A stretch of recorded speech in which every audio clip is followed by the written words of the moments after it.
Vejam então, meus caros, para a aplicação desse princípio da igualdade, nós temos a previsão de um microsistema de litigiosidade repetitiva, que se aproxima bastante da common law. O Brasil ainda será um país de civil law, ok? Mas caminhou aqui, teve uma tendência, algumas técnicas tendentes aqui ao sistema de common law, ok?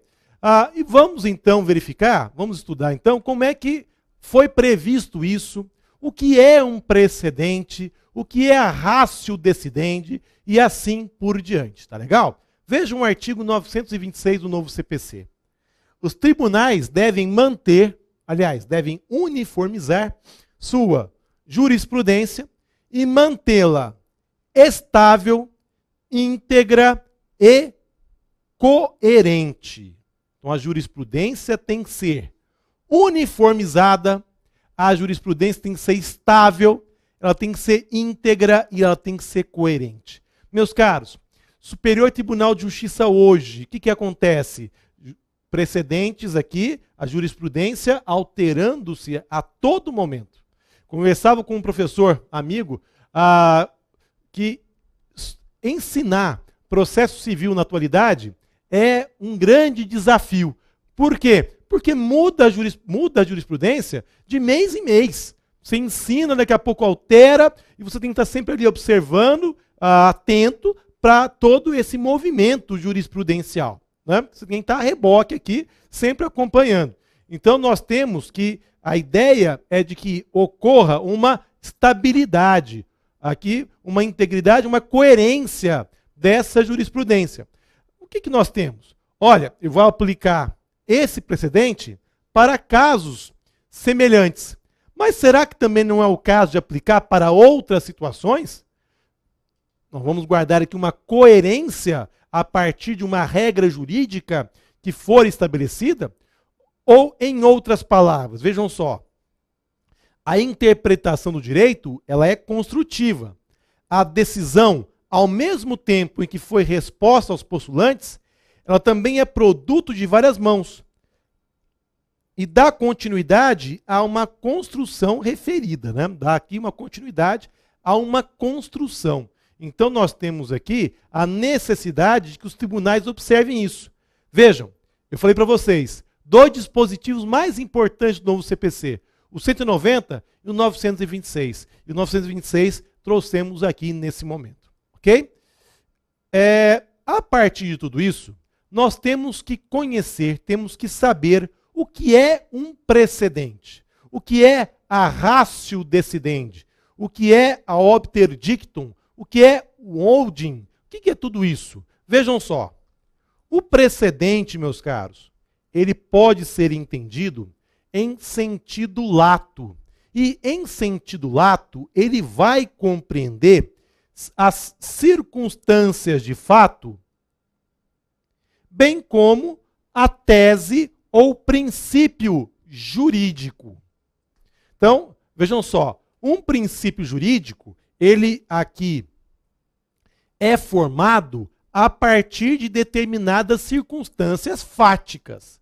Então, não se admite mandado de segurança contra a lei em tese. Então, eu tenho determinadas situações fáticas que vão conduzir a essa regra jurídica. Então, um precedente, em um sentido amplo, ele vai englobar tanto esses aspectos fáticos, como também essa tese jurídica ou esse princípio jurídico. Ok?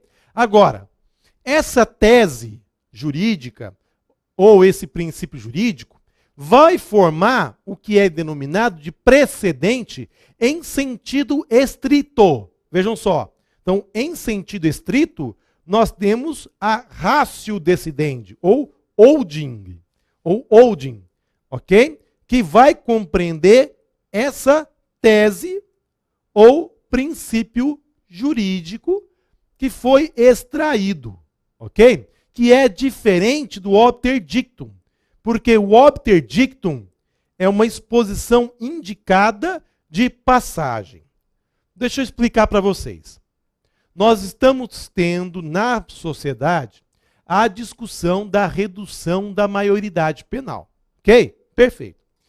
Imaginem vocês que durante um julgamento do Supremo, qualquer julgamento do Supremo, um ministro do Supremo faça referência à questão da redução da maioridade penal. E diga assim, olha, isso aqui está parecendo muito com a proposta da redução da maioridade penal, que me parece ser inconstitucional. Vejam, isso aqui, meus caros, é um obter dictum, é uma exposição indicada de passagem, ok? Não é o precedente em sentido estrito, em que nós teremos aqui a ratio decidendi, em que nós teremos aqui esse princípio jurídico extraído, ok? Em outras palavras, da ratio decidendi, extrai-se a regra geral que pode ser aplicada a outras situações semelhantes. Exemplo, teremos a correção monetária na indenização do ato ilícito. De que maneira? Dano moral será corrigido a partir de quando? A partir de quando arbitrado. Então eu tenho o quê? Eu tenho uma regra geral que pode ser aplicada aqui a determinadas situações semelhantes. Ou seja, nós temos aqui essa ratio decidendi. Muito bem. A partir de tudo isso, nós temos aqui alguns deveres, algumas obrigações, aqui algumas regras que devem ser observadas pelos tribunais. Quais são esses deveres? Vejam, temos o dever de uniformização, o dever de manter a jurisprudência estável, o dever de publicidade dessa jurisprudência e o dever de coerência ou de integridade. Né? De coerência ou de integridade. Muito bem. Meus caros, então já sabemos o que é um precedente. Desses precedentes, nós temos determinados efeitos jurídicos.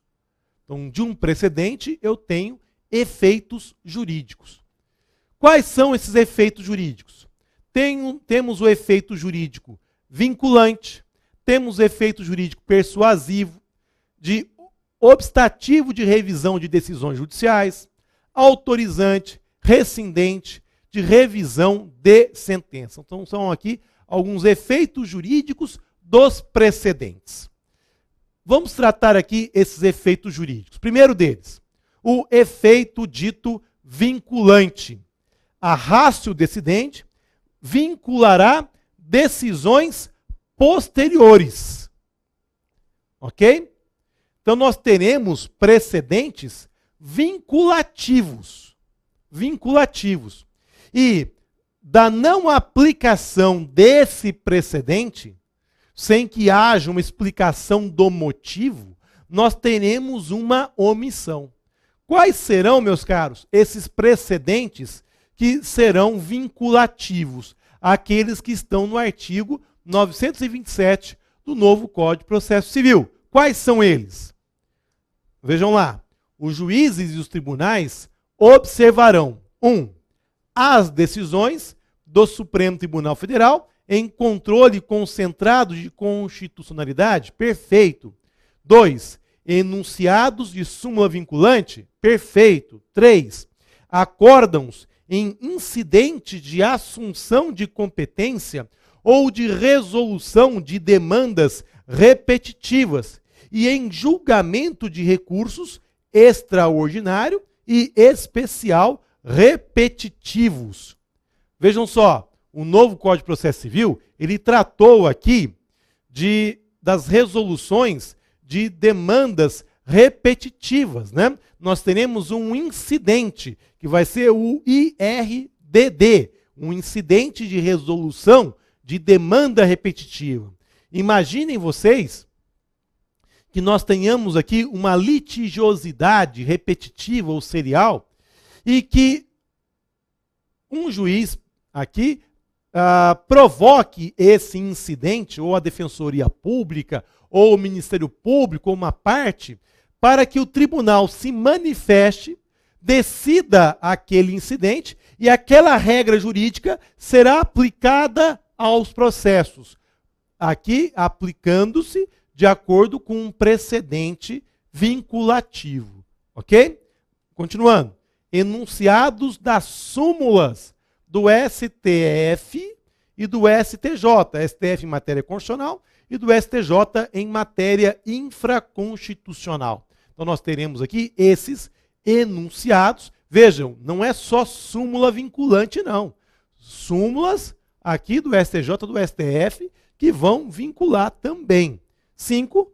Orientação do plenário ou do órgão especial aos quais estiverem aqueles juízes vinculados. Então serão aqui precedentes vinculativos. Muito bem. Vejam só, meus caros. Esses precedentes, então, por serem vinculativos, eles são de observância obrigatória. Ok? Então, olhem.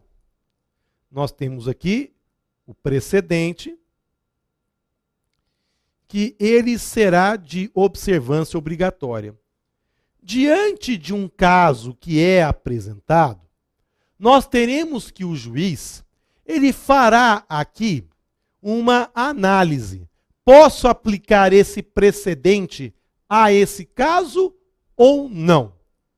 Se entender que é possível aplicar esse precedente, o juiz vai ter que explicar o motivo, ok?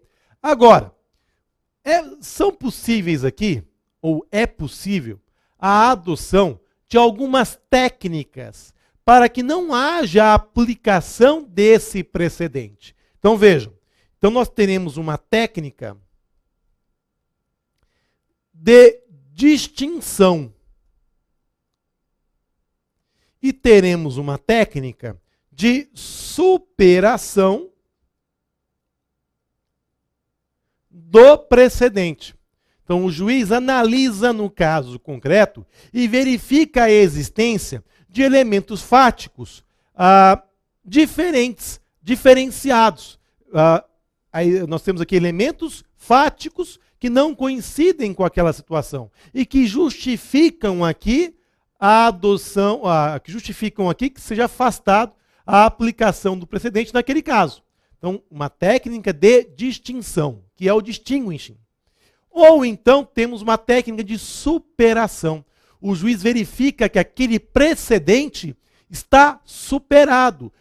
Superado por conta do quê? Por conta de alteração da lei. Superado por conta do quê? De uma evolução da sociedade. Imaginem vocês se nós tivéssemos um precedente no sentido da inviabilidade da adoção por pessoas do mesmo sexo.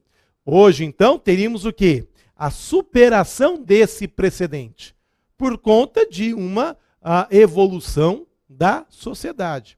Então, nós temos aqui que os juízes, tribunais, devem observar esses precedentes e, se for o caso, nós teremos aqui a necessidade da aplicação de técnicas para que não ocorra aqui essa aplicação da tese ou do precedente. Ok? Então, primeiro efeito, efeito vinculativo.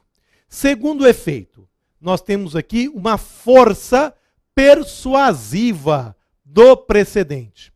Nós teremos aqui que vai ser extraída a eficácia mínima de cada precedente para que haja a sua aplicação a outros casos. Né? Às vezes a gente não tem semelhanças tais que justifiquem a aplicação daquele precedente. Mas é possível extrair aqui uma eficácia mínima, uma regra mínima, que eu posso estender aqui a partir de um raciocínio para um outro caso. Então tem uma força persuasiva. Também tenho, meus caros, a possibilidade de obstar a revisão das decisões judiciais. É possível que nós tenhamos a não admissibilidade de um processo por conta do quê? Por conta da existência de um precedente. É possível que o juiz profira a sentença de improcedência liminar com fundamento em um precedente. Olha que importante. O Supremo baixa lá uma súmula vinculante. Não obstante, alguém ingressa com uma ação que se choca, a pretensão se choca com aquela súmula vinculante. O juiz pode fazer o quê? proferir uma sentença de improcedência liminar, ok? Por conta dessa, de obstar aqui essas situações. Vejam, por exemplo, meus caros, no artigo 332 do novo Código de Processo Civil. Nas causas que dispensem a fase instrutória, o juiz, independentemente da citação do réu, julgará liminarmente improcedente o pedido que contrariar. Enunciado de súmula do STF ou do STJ, acórdão proferido em julgamento de recursos repetitivos pelo STF ou pelo STJ, entendimento firmado em incidente de resolução de demandas repetitivas ou de assunção de competência, enunciado de súmula de Tribunal de Justiça sobre direito local. Vejam quantas possibilidades nós temos aqui de termos a sentença de improcedência liminar. Nem vamos citar a parte contrária. O juiz já profere sentença de procedência. Se houver recurso, então eu tenho a citação da parte contrária. Quer ver um outro exemplo? A negativa de provimento a recursos. 932, inciso 4. Incumbe ao relator negar provimento a recurso que for contrário à súmula do Supremo Tribunal Federal, do STJ ou do próprio tribunal. 932, inciso 4 do novo Código de Processo Civil. Também temos aqui essa situação, entre outras, que vão impedir aqui essa admissibilidade, vão impedir aqui, ou melhor dizendo, que vão proporcionar, autorizar a decisão monocrática. E temos também aqui até as situações que vão importar na inadmissibilidade de recursos sobrestados, como acontece na previsão do artigo 1040 do novo Código de Processo Civil. Ok? Temos também um precedente com eficácia autorizante. O que é isso? Será determinante para admissão ou acolhimento de recursos, demandas ou incidentes. Então é um precedente com eficácia que vai autorizar aqui a admissibilidade ou o acolhimento de um recurso, de uma demanda ou de um incidente. E aí, meus caros, nós teremos a tutela da evidência. Tutela da evidência. O que é a tutela da evidência? Nós a teremos por conta aqui, entre outros casos, da existência de um precedente prévio. Vejam só o artigo 311. A tutela da evidência será concedida independentemente da demonstração de perigo de dano ou de risco ao resultado útil do processo quando, inciso 2, as alegações de fato puderem ser comprovadas apenas documentalmente e houver tese firmada em julgamento de casos repetitivos ou em súmula vinculante. Então, é um precedente que autoriza a concessão da tutela da evidência. Tutela da evidência, que é aquela tutela concedida em razão de uma situação comprovada de plano e que há uma grande probabilidade de que a parte tenha, de fato, o direito que alega ter. Ok? Temos também o precedente com eficácia rescindente, que vai autorizar, meus caros, o ajuizamento de uma ação rescisória para rescindir uma sentença de mérito. Vai autorizar aqui rescindir a coisa julgada formada, ok? Imaginem vocês, por exemplo, uma decisão proferida pelo Supremo Tribunal Federal que reconhece a inconstitucionalidade de uma lei ou ato normativo. E nós temos aí também que anteriormente tivemos uma decisão que foi aqui o que se baseou nesse ato que foi julgado inconstitucional. Eu teria a possibilidade de ingressar com ação rescisória para poder rescindir a coisa julgada. Então temos esse precedente com essa força. Ok? Então, vários efeitos aqui dos precedentes.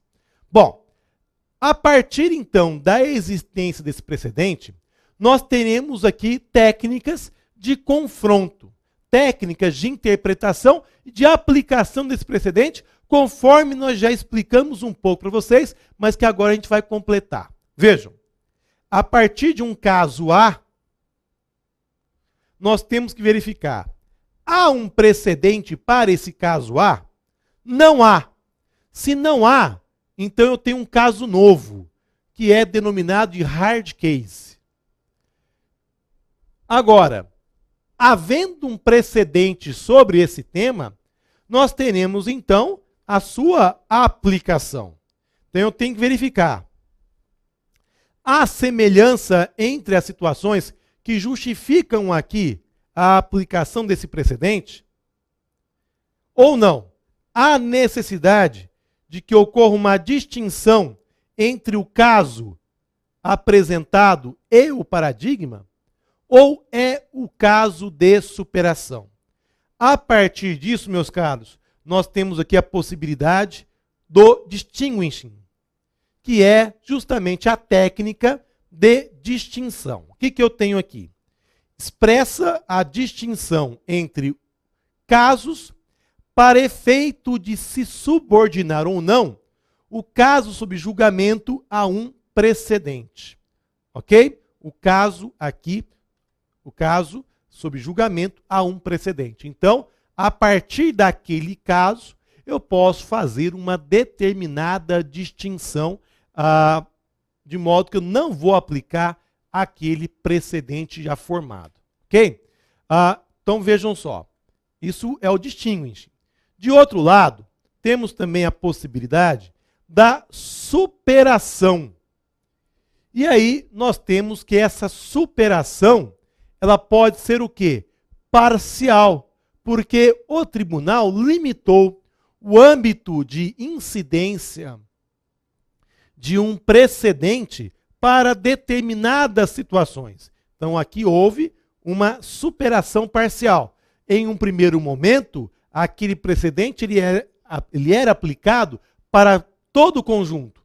Mas em um outro momento, houve o quê? Houve aqui uma delimitação de incidência daquele precedente. Então vejam, em um primeiro momento, ele era aplicado a tudo isso.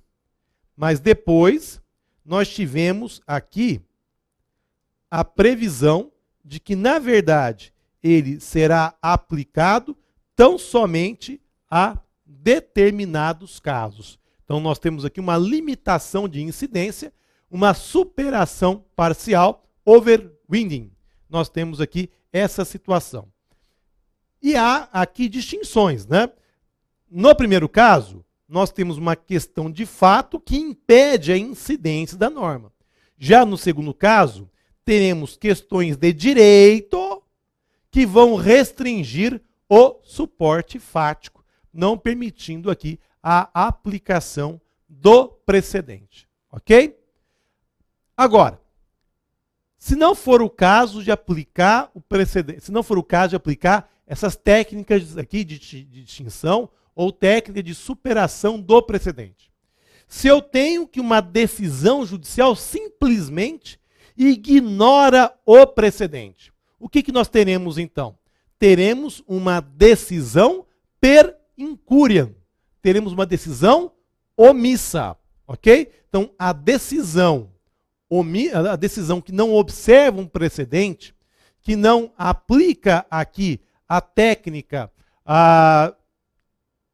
da distinção ou da superação, ela será aqui uma decisão omissa. Vejam, meus caros, o que diz o artigo 1022 do novo Código de Processo Civil. Olhem só. 1022. Cabem embargos de declaração contra qualquer decisão judicial para. E aí vem. Parágrafo único. Considera-se omissa a decisão que 1. Deixe de se manifestar sobre tese firmada em julgamento de casos repetitivos ou em incidente de assunção de competência aplicável ao caso sob julgamento. Perceberam? Então, aqui a decisão judicial será o quê? Omissa. Então, teremos aqui uma decisão per incuriam a partir da não aplicabilidade de um precedente existente. Ok? Meus caros, isso tudo nós fizemos para que fosse possível aqui, de uma forma bem objetiva, tratar desse princípio da igualdade e desse direito jurisprudencial aqui a partir de todos esses precedentes. Importante isso, muito importante, você vai aplicar isso aí, certamente isso vai fazer parte dos novos editais que virão com um novo Código de Processo Civil, tá bom? Estamos caminhando aqui para terminar com os princípios. E eu gostaria de examinar aqui com vocês o princípio da iniciativa da parte e do impulso oficial, ok? Está compreendido entre as normas processuais, aqui entre as normas fundamentais, como um princípio aqui. Então vejam só o artigo 2º do novo Código de Processo Civil. O processo começa por iniciativa da parte e se desenvolve por impulso oficial, salvo as exceções previstas em lei. Salvo as exceções previstas em lei. Então, meus caros, vejam só. O artigo 2º do novo Código de Processo Civil, ele encampou em um único artigo, ok? Tanto o princípio da iniciativa da parte, como o do impulso oficial. Ou seja, foi mantido aqui o princípio do dispositivo e da inércia da jurisdição. Ou seja, a jurisdição somente poderá atuar se for devidamente provocada. Como é que é essa provocação? O ato de vir a juízo e provocar a atividade jurisdicional se chama demanda. Então, demanda é o ato de vir a juízo e provocar a atuação jurisdicional. A petição inicial é o instrumento da demanda, ok? Então, como é que eu vou fazer essa provocação? Por meio da petição inicial. E uma vez provocado o Poder Judiciário, ele age por impulso oficial. Ou seja, uma vez provocado o Poder Judiciário, nós teremos aqui que esse processo deverá tramitar, ok? Observando-se a primazia do julgamento de mérito. Então, a provocação, o juiz vai impulsioná-lo para aqui uma gestão positiva, no sentido de que, com a prática de atos processuais, a partir da cooperação aqui processual, com possibilidade do negócio processual, teremos ao final uma sentença de mérito justa. Ok? Então, vejam só que nós temos tudo aqui interligado. Tudo aqui interligado. Existem algumas exceções que permitem que o juiz possa agir sem ser previamente provocado. São situações excepcionais em que o juiz pode agir sem ser previamente provocado. Vamos dar alguns exemplos? Vejam só. Nós temos aqui, por exemplo, que o CPC de 73 trazia a possibilidade de abertura do inventário. Ok? O juiz podia fazer a abertura do inventário se nenhum parente o fizesse. Já no CPC de 2015, nós não teremos mais essa possibilidade. O juiz não poderá mais abrir o inventário. Ok? Nós poderemos aqui, aliás, o juiz poderá dar início à execução de sentença que impõe uma prestação de fazer. Então, o juiz pode dar aqui esse início, a esse cumprimento, sem que haja necessidade aqui do quê? De provocação. Ok? Por exemplo, instaurar o conflito de competência. O juiz pode fazer isso sem provocação. Instaurar o incidente de arguição de inconstitucionalidade. Pode fazer isso sem provocação. É possível a instauração do incidente de resolução de demandas repetitivas. A partir do quê? Sem que ocorra provocação. Ok? Então, constituem-se aqui exceção a esse princípio da iniciativa da parte. Vejam só. Da iniciativa da parte, ou a partir dessa iniciativa da parte, surge aqui um interesse público de desfecho desse processo. Surge aqui um interesse público de desfecho desse processo. E a partir aqui desse interesse público de desfecho, então, teremos que o processo será impulsionado. Ok? Que o processo será aqui impulsionado. Então, teremos aqui esse impulso aqui da autoridade judiciária para que tenhamos essa sentença de mérito justa. Então, vejam, a partir dessa iniciativa da parte, nós teremos, então, essa limitação da cognição, na medida em que eu provoco e já apresento aqui a minha causa de pedir e apresento o meu pedido, a partir do que teremos a correlação. Mas vamos ver isso no próximo bloco.